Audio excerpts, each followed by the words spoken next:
Lesson 10, File Handling Operations. So quite often we need to use an external file and be able to transfer our data from our Python program to our external file, and also transfer data from the external file back to the Python program. So you can see here the data transfer can work in both directions. This is very useful if you want a program that stores information that when the program is finished and it's not running anymore, you'll still have that information stored in this external file, which can then be read back into the program again. You use various commands to do this. You can read information from an external file, you can write information to an external file, you can append information, and there's a special mode which allows you to read and write information involving external files. First of all, let's find out how to write information to an external file. First of all, we need an external file to use. We've created a Notepad file here and we've called it Star Wars. If we go into this file, currently it's empty, there's nothing in there. Here's the program. We have a sentence, "May the force be with you," and we've got file equals open starwars.txt. So it's going to open the Star Wars file there and we're going to write to it. So we're going to say file.write. And we're going to write the sentence we've just written to that file, and then we're going to close it. So if we run this program now, it appears that nothing has happened.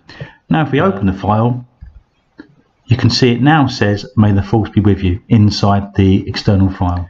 We can also write a list to an external file. For this we're going to use a spreadsheet. So here we have a spreadsheet called test table.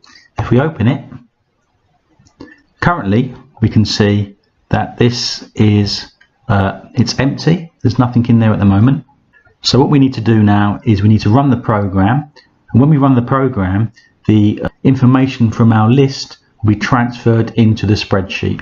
So here we have our 2D list, and we have first of all name as our first list within the list there. Then there's information about Helen there with her results, Harry about his results, and Tony about his results.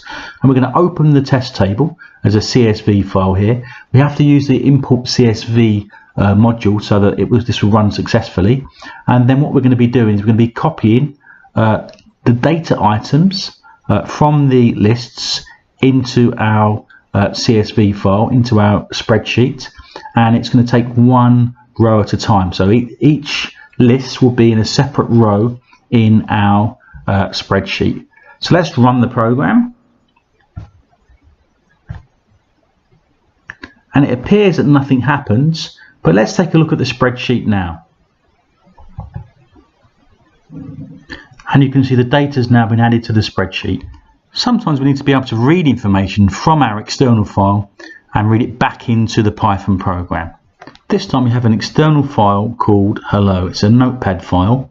If I open it, you can see it says hello world. What we're going to do is transfer the information in this file back into our Python program. So here's our program here.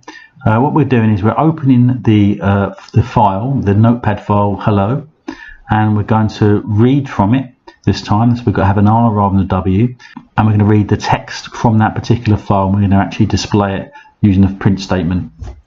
Let's run the program, and there it is, hello world, which was in the original Notepad file. We can also read a list from an external file in the form of a spreadsheet back into our program. So here's our spreadsheet file, and it's been saved as a CSV. So now we're going to actually transfer this data back into our Python program. So here's our program. Again, we need to import the CSV module there. At the moment our results list is empty, there's nothing in it, and we're going to open the test table.csv and we're going to read from it this time. We're reading the information from that list, and we're then going to move the information into the results list here. So it'll basically take each line of code there and transfer it to our list. So let's just see if it works. We run the program, and there it is. We have the results list now has all the data within it.